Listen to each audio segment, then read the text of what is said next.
Zubeldia faz mudança inesperada para o clássico contra o Corinthians. Vamos falar sobre isso. Vamos falar também sobre negociação aí por saída de jogador. Vamos falar sobre o mercado da bola, sobre o Cedric Soares que está aí na Barra Funda. Vamos estar comentando também sobre isso e várias outras notícias do São Paulo. Belezinha, meu parceiro? Tranquilão? Então vamos embora aí para as notícias do São Paulo. E rapaziada, São Paulo venceu ontem o Guarani por 1-0 e todo mundo se reapresentou hoje na Barra Funda.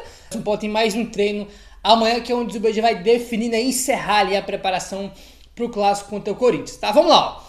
O São Paulo se reapresentou nesta sexta-feira no CT da Barra Funda, de olho no clássico contra o Corinthians, pela quarta rodada do Campeonato Paulista. Vamos lá. Os titulares do São Paulo ficaram na academia depois de vencer um Guarani na última quinta-feira no Morumbi. Alguns foram a campo apenas para um trabalho físico com trote em volta do gramado. É aquele negócio que a gente comenta, cara. O dia seguinte do jogo, irmão, para quem joga, é só academia, recuperar a parte física, fez aquele trote, aquela corridinha ali no gramado. No dia seguinte do jogo, é só isso para os titulares, tá? Já os reservas treinaram normalmente. O técnico Luiz Zubeldia comandou primeiramente um trabalho em campo reduzido, sem gols, só com toques na bola, para aprimorar o fundamento. Depois os jogadores foram para o outro gramado do CT da Barra Funda e foram divididos em dois times e se enfrentaram, também em um espaço reduzido, tá bom? Ao fim da atividade, o Zubeldia e o Milton Cruz tiveram uma conversa descontraída com o zagueiro Igão, de 17 anos, tá? Isso aqui é interessante porque já começa com o seguinte: essa conversa que teve aí do Milton Cruz e do Zubeldia com o Igão, já começa aqui. A gente só sabe dessa informação, porque o treino de hoje foi aberto para a imprensa, né? Então isso aqui é muito importante. A gente estava vendo o São Paulo treinando nos Estados Unidos, e os treinos nos Estados Unidos, quase todos, né, pelo menos por um período ali, foi aberto para a imprensa. Então, quando o São Paulo estava nos Estados Unidos na pré-temporada, a gente sempre teve muita informação sobre o treino do São Paulo, né? Sobre os detalhes, o que o Zubeldia estava fazendo. Tanto é a bronca que ele deu, né? Depois do jogo contra o Cruzeiro, os jornalistas também ficaram, eles viram também, porque estava ali muito perto. Então, é muito importante, né, ter o São Paulo abrir as portas para a imprensa poder acompanhar pelo menos um pedaço ali do treino do São Paulo, né? E hoje o São Paulo abriu o treino para a imprensa ver. E se não tivesse aberto o treino para a imprensa ver hoje, a gente nem ia saber, por exemplo, que o Igão estava lá, né, no lugar isolado, conversando com o Zubeldia e também com o Milton Cruz. E isso também é muito interessante, então que o São Paulo faça isso mais vezes, porque é bastante importante aí. Aí o que acontece? Sobre esse negócio do Igão é o seguinte: o Igão, ele subiu pro profissional no ano passado, assim que o Zubeldia chegou, há um mês ele já botou o Igão para treinar no profissional e foi para alguns jogos pro banco, né? Só foi estrear mesmo contra o Botafogo no último jogo do ano passado. Acho que nem na bola pegou, só entrou no finalzinho.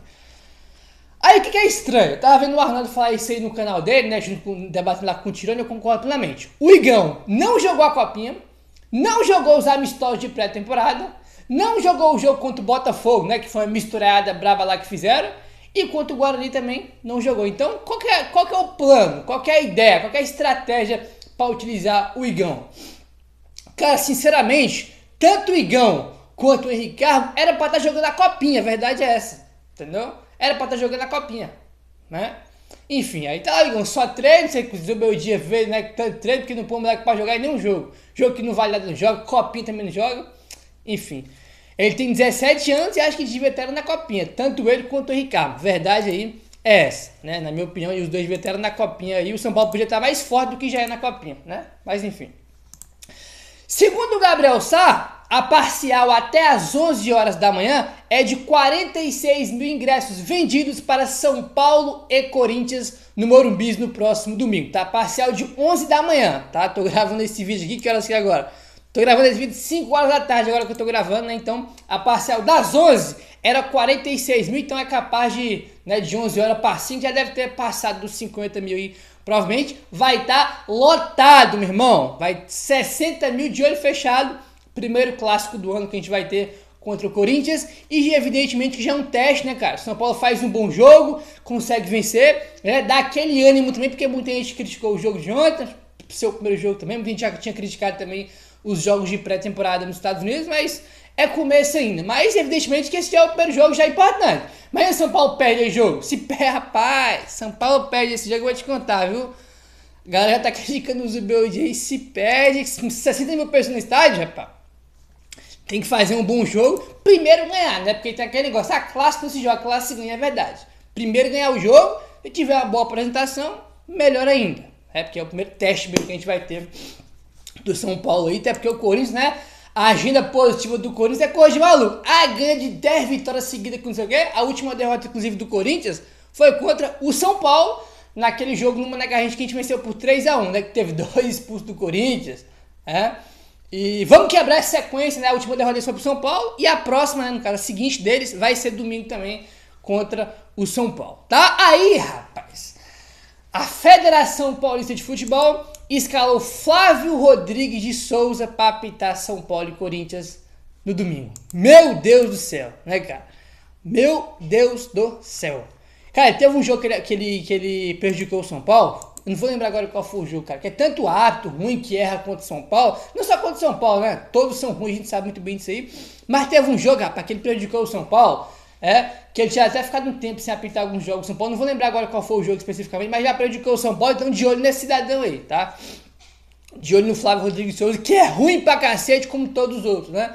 Um jogo os caras põem o Luiz Flávio de Oliveira, no outro coloca o Flávio Rodrigues. Rapaz, a arbitragem no Brasil é um caso assim muito, muito sério. Muito, muito sério mesmo, tá? Vamos avançando aí e já vamos começar a falar mais sobre o time aí pro clássico contra o Corinthians. Informação do Gabriel Sá. É importante ressaltar um ponto dessa briga na lateral do São Paulo. Desde o primeiro dia de pré-temporada, o Ferrarese vem treinando como lateral direito e o Moreira como lateral esquerdo. Essas parecem ser as novas posições de ambos para a temporada. Existe boa chance do Moreira começar o jogo como titular contra o Corinthians, tá? Aí que fica. Vamos lá, o Ferrarese treinando como lateral direito, beleza. O Moreira na esquerda, beleza. Existe a possibilidade do Moreira começar como titular contra o Corinthians. Mas se ele na esquerda, no lugar do Moreira, o que deu a entender foi isso, né? Vem treinando na lateral esquerda. Ontem, quando o Igor Vinícius saiu, quem entrou foi o Ferrarese, o Moreira não entrou. E o Moreira tem chance de começar contra o Corinthians. Mas é isso que eu fico sem entender, cara. Eu juro que tem algumas coisas a aprender. Por exemplo, o Moreira começa na lateral esquerda, por exemplo, e o Enzo começa no banco. Não era melhor ontem, contra o Guarani, o Zubeldia ter tirado o Enzo Dias mais cedo, né? Tirado do intervalo, ter tirado no começo do segundo tempo, para descansar ele pro clássico contra o Corinthians e ter colocado o Moreira? Não seria melhor? Porque, por exemplo, para domingo, cara, eu acho que é um jogo que o Enzo Dias tinha que jogar. A gente vê muito bem como é que é, do jeito que ele é raçudo, que ele briga por toda a bola, mas esse é jogo pro Enzo jogar. Entendeu? Ele tem aquele espírito de classe que a gente precisa. Eu acho que ele tinha que jogar jogo, mas pelo que parece ele deve começar no banco e o Moreira iniciar como titular. Deve ser por causa da questão do desgaste também, de não jogar todos os jogos. Mas enfim, eu juro que isso aí eu não entendo, cara. É melhor ter tirado ele do jogo de ontem pra ter preservado pro jogo contra o Corinthians e ter botado o Moreira. Mas não, ele vai fazer ao contrário aí, né? Enfim, vamos ver o que vai acontecer em relação às laterais aí do São Paulo. Mas, olha, sinceramente é uma coisa que eu literalmente não entendo mesmo, tá? Não entendo. Aí põe ele pra jogar contra o Corinthians e joga mal, mas é capaz de nem jogar, nunca marca a camisa do São Paulo, do jeito que é, né? Bom, vamos lá, rapaziada. A gente comentou com vocês nessa semana aí, tá? Que o zagueiro Cauê, que tinha jogado o primeiro jogo do São Paulo na Copinha, depois sumiu, do nada foi vendido, né? Apareceu lá no... Como é que é o nome do time, cara? No Mafra, que é um time da segunda divisão de Portugal, foi anunciado, né? Nem acabou a Copinha, né? Durante o período da Copinha ele jogou o primeiro jogo, deu assistência, aí se machucou, não jogou mais, já foi embora, já foi anunciado nesse período todo aí que tá acontecendo a Copinha. Aí, quando a gente comentou que ele tinha saído pra esse Mafra aí da segunda divisão de Portugal, não tinha detalhe nenhum da negociação, a gente não sabia nada aí dos detalhes. Tá, vamos lá, informação do UOL. O zagueiro Cauê, que abriu a Copinha como titular e deu até assistência para o primeiro gol do Rian Francisco, e depois ele saiu do time. Na última quinta-feira ele foi anunciado oficialmente pelo Mafra, da segunda divisão de Portugal, um acordo que pode render R$1.600.000 para o São Paulo. Olha só, rapaziada. A operação conta com uma cláusula de obrigação de compra por parte dos portugueses, tá? De 50% do jogador por €300.000, né? Que daí R$1.800.000. desse montante, o São Paulo fica com 1.600.000, tá? Então, o São Paulo aí cedeu, né? Vendeu ele aí para esse Mafra, vendeu 50% do jogador por 300 mil euros, que dá aí 1.800.000. Dos 1.800.000, o São Paulo tem que injetar 1.600.000, tá? Então, o São Paulo deve ganhar aí 1.600.000 pela venda do Cauê para o Mafra, da segunda divisão de Portugal, tá? Aí acontece, ó, para essa cláusula ser ativada, eles têm que comprar o jogador, o Cauê precisa completar 900 minutos atuando pelo novo clube. O Mafra também pode, por opção, ativar a cláusula antes e adquirir o atleta aí, tá? Então, essas condições de negócio, né? Meio com empréstimo, meio com obrigação de compra, e se ele jogar em 900 minutos pelo novo clube, eles são obrigados a pagar aí 1.800.000 reais, né? Dos 1.800.000, São Paulo tem 1.600.000, né? Não é 100% aí o jogador do São Paulo, tá? O que acontece? São Paulo vendeu 50%, né? Que o São Paulo ficaria com esse 1.600.000, 50%. Os outros 50%, tá? O São Paulo fica com 40%, tá? O São Paulo mantém 40%. E os outros 10% é do SKA Brasil, tá? Que, se eu não me engano, é o time que o São Paulo trouxe o Rian, né?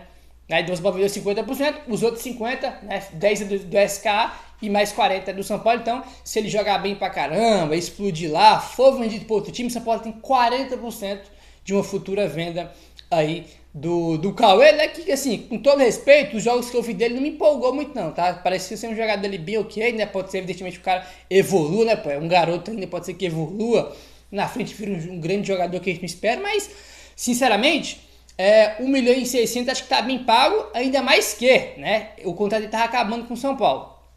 Acabou, olha só. O Cauê tinha contrato somente até agosto, tá? Então estava acabando já o contrato dele e ele estava já perto de poder assinar um pré-contrato e sair de graça. O jogador já tinha sido avaliado pelo profissional e não teria espaço para o crescimento, não teria mesmo. Tá? Então ele tinha contrato até agosto. Cara, parando para pensar aqui, rapaziada, 1.600.000 reais por ele, que o contrato estava acabando em agosto, não ia ficar no profissional, tá ótimo, tá? Sendo bem sincero para você. Pode ser que lá na frente ele vire um grande jogador e a gente quebra a cara? Pode. Mas pelo que ele apresentou até agora, irmão, 1.600.000 está bem pago por 50%. Lembrando que o São Paulo tem mais 40%, né? De uma venda futura dele. Então, acho que o negócio tá bem pago, tá? Aí, quem trouxe essas informações aqui foi o UOL. E o UOL traz aqui um bastidor sobre a inscrição dele na Copinha, porque o contrato dele estava acabando. Olha só. A sua inscrição na Copinha foi até motivo de desgaste interno, com parte da direção do São Paulo querendo evitar colocar o jogador na vitrine, por estar próximo de deixar o clube e fora dos planos do time profissional. A opção de inscrevê-lo foi por opção técnica, tá? Então, uma parte da diretoria do São Paulo não queria inscrever ele na Copinha, porque o contrato dele estava acabando agora em agosto, o São Paulo não ia renovar, não ia ficar no profissional, e tu ia dar vitrine pro jogador que, tava, né, que ia sair. Mas foi por opção técnica, né? Então, provavelmente a comissão técnica do Barcelos que preferiu, né, inscrever ele aí. Então, teve um desgaste interno pela inscrição dele. Aí, é verdade, tu dá visibilidade para um jogador que tá quase para sair do time. É complicado, né? Mas o São Paulo vai ganhar uma grana aí, né? E vai manter uma porcentagem do zagueiro Cauê. Boa sorte pro garoto, todo sucesso do mundo aí na carreira dele, né? Que possa virar um grande jogador, que história aí. Mas a gente sempre deseja coisas boas aqui pros garotos. Jamais vamos desejar o ruim, né? O que der errado na carreira, muito pelo contrário, todo sucesso do mundo aí pro zagueiro Cauê, que é cria de Cotia, toda sorte do mundo para o garoto, tá bom? Agora, meu parceiro, o negócio é o seguinte, ó, vamos falar aí sobre o Cedric Soares, né, que é o lateral que tava, rapaz, aleatoriamente ontem no Morumbi, né? Do nada saiu uma foto do Cedric Soares no jogo do Morumbi, o cara tá tendo na Barra Funda, acho que é um negócio bizarro de aleatório, bem aleatório aí. E vamos lá, esse negócio tá gerando muita polêmica, porque o Cedric Soares é um lateral, uma posição que o São Paulo tá buscando no mercado, ele tá livre e tava vendo o jogo do Morumbi ontem, né? Pô, se o Cedric Soares saiu da Inglaterra, sei lá, de Portugal, né? Inglaterra porque é onde ele tava, porque ele jogava no Arsenal, e ele é português, então o cara saiu da Europa pra vir pro Morumbi só pra ver um jogo mesmo de Campeonato Paulista, já estranhou, pô, vamos correter aí, né? Vamos correter aí. Tá a informação do GE. O lateral direito Cedric Soares, livre no mercado, está no CT da Barra Funda fazendo recondicionamento físico. O jogador português tem um grupo de empresários brasileiros e pediu para fazer trabalhos no CT.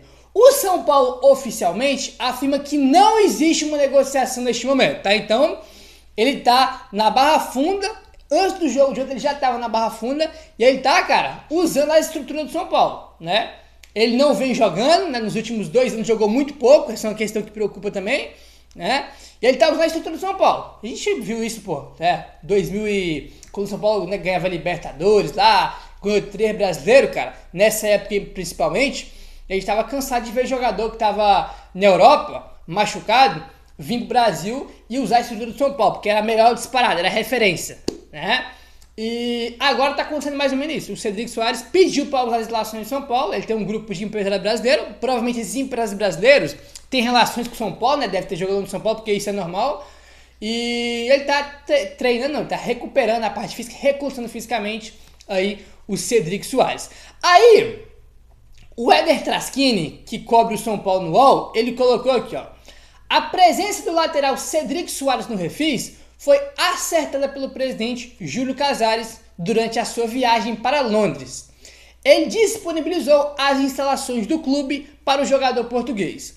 O São Paulo ainda não abriu conversas, mas monitora a evolução do lateral ex-Arsenal, tá? Então, o São Paulo falou, ó, não tem negociação, mas o São Paulo tá de olho, tá vendo ali ele usar a estrutura, tá vendo ali a evolução dele e tá de olho. Se o São Paulo vê que ele tá se recuperando bem, né, que ele tá saudável, o São Paulo pode oferecer uma proposta para ele, né, uma proposta para poder contratar o Cedric Soares. O São Paulo é que não tem negociação, mas também não fala, não temos interesse. Não, o São Paulo tá monitorando a evolução do jogador. Se ele evoluir na parte física do jeito que o São Paulo espera, pode ser que o São Paulo faça uma proposta para contratar o jogador, mas a princípio agora ele tá usando as relações de São Paulo, a gente tem que ver onde é que isso aí vai parar. Eu já falei para vocês, né? Eu não contrataria. Por quê, Gabriel? Porque se ele chegar, o Moreira perde espaço, o Mike, que estava jogando muito bem a copinha, que merece oportunidade, perde espaço, e o Cedric Soares tem 33 anos e quase não joga nos últimos 2 anos. Meu parceiro, dá aquela moralzinha, se inscreve no canal, deixando seu like, falou, tamo junto e saudações tricolores.